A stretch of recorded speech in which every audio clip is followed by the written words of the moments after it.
Howdy, y'all. Hope y'all are safe and everything is fine. Anyhow, I wanted to talk today some more about the topics that I discussed in my first video. Some things happen for a reason, which was mainly about this individual who I know that was murdered several months ago. Well, I had mentioned in the first video that I didn't attend his funeral, and also that he has a very checkered past, committing multiple crimes, including selling drugs, and that he was also a thugged out individual. So what I did not share in the last video is that he was prone to violence, even against his own family. As far as I know, he never hit his children, but he was known to beat his wife. I think his troubles started in that area from when he was a child, because he came out of a home, a very abusive home, where he witnessed domestic violence and where he saw that his mother was beaten by his father on a regular basis. You know, I remember reading an article several years ago that stated that when a child witnesses domestic violence in their home, they are statistically more likely to become either a victim of domestic violence or an abuser themselves, whether it be physical violence or verbal and emotional abuse. The chances of him becoming an abuser increase dramatically just from that fact alone.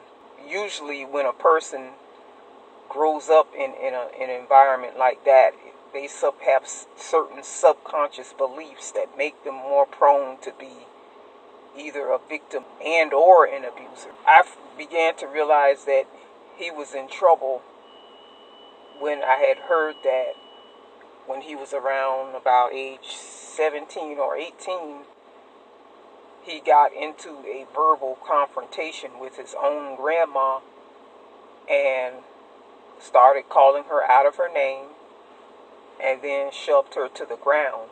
Now, when I heard that, I said, first of all, I lost any respect for him that I had, any remaining respect that I had for him, because around that time he was also getting involved in criminal activities, and his grandma, who had taken him and his other siblings into her household and raised them, basically, she became the subject of his domestic violence and abuse.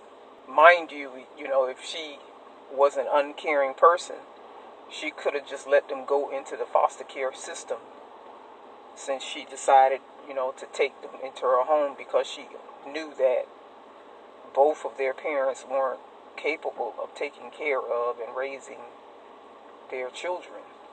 So if she did not care, she would have just let them go into the system, but that was not the case. But anyhow, when I found out that he didn't physically strike her, he got mad and called her out of her name and cursed her and shoved her to the ground, which is bad.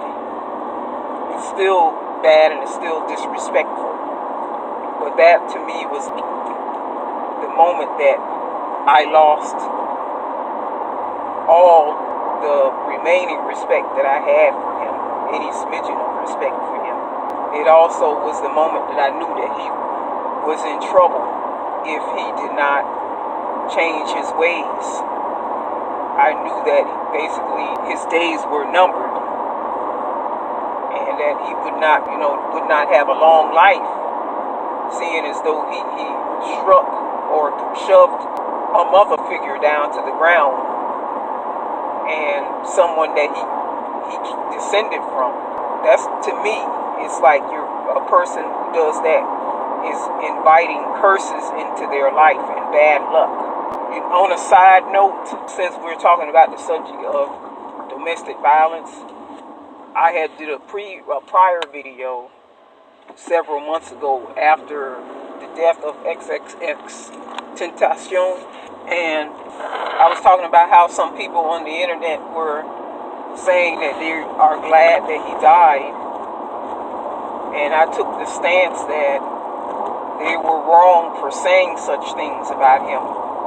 But now that I did some reading about him and his past, I have an understanding as to why some of these people were talking that way about him. Not that I agree with them still, but I can definitely understand why some people disliked him.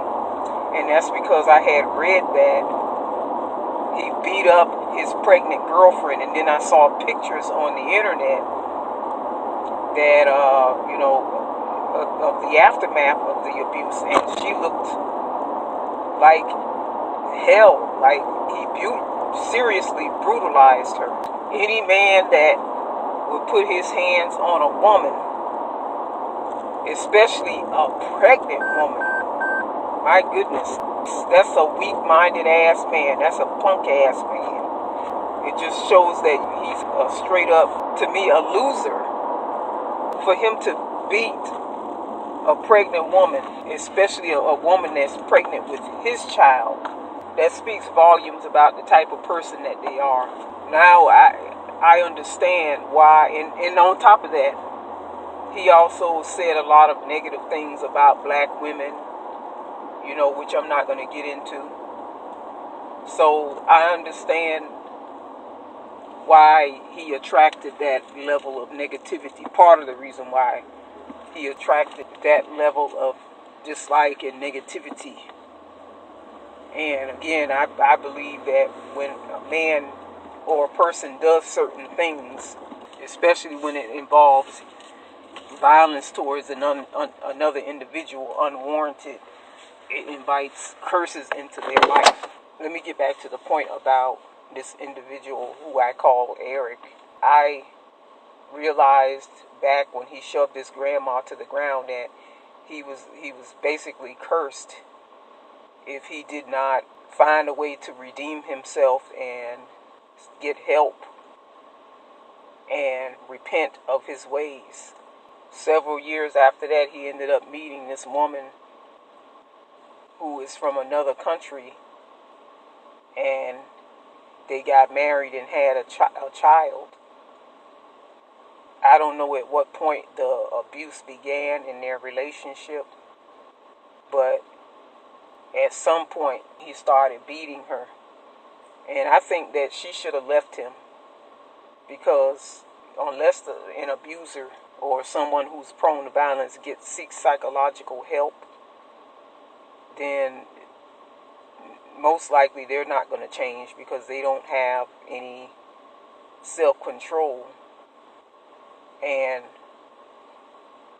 subconsciously they may feel, or maybe even consciously they may feel, that that's the best way to solve their problems, through violence. And sometimes men and women use violence as a way to control their victim. So when I had found out that he had died, it was not a shock. I didn't even cry, to be honest. First time I heard the news, of course I felt bad, and I experienced that sinking feeling that a lot of people receive in the pit of their stomach when they feel in the pit of their stomach when they hear bad news. But I didn't cry. The only time maybe I would have cried if I had attended his funeral, but I didn't cry until after I heard how his young kid reacted, how his son reacted when he found out that his daddy wasn't coming home. That right there, it broke my heart, because that child is going to go through life without a father. He loved his father. He had a very strong attachment towards his father. So I know it's going to impact him. Also, I felt bad and I was brought to tears just thinking about what Eric's death did to his grandmother, because although they had a very tumultuous relationship and they didn't get along that well, I know that his grandma still loved him and she only wanted the best for him. For him and all of her grandchildren and her children. It devastated her when she found out that her grandson had been shot to death. But again, it wasn't something that was completely unexpected. Just knowing what that did to her, it bothered me and it brought me to tears. So I feel more sorry for the effects of his death and, how it impacted his family, his children, his grandma, his siblings, and the rest of his extended family. But as far as me feeling sorry for him per se, I don't really feel too much pity and sympathy for him.